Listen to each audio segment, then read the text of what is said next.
Now, if you go to my great grandfather's studio, especially, but like you go in there, you're through crowds. There's vendors, there's music, there's laughing, there's jugglers, there's women of ill repute over here, right?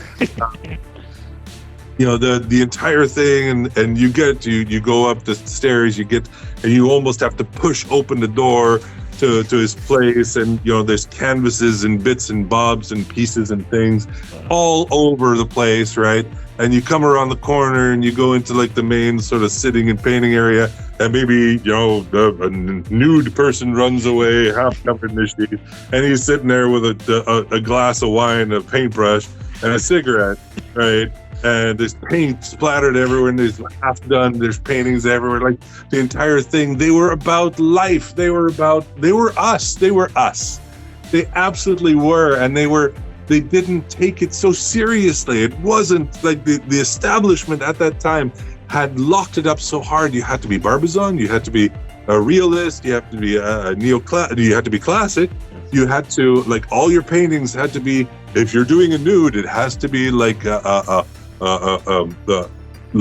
mythology. It has to be Diana. It has to be Venus. It has to be religious. It has to be whichever. And these guys got together and drank a little bit too much absinthe and decided, you know what?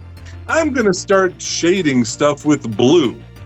And the entire society of art lost their freaking minds. They're like, how dare you? The very first impressionistic art showing was done in a photography studio.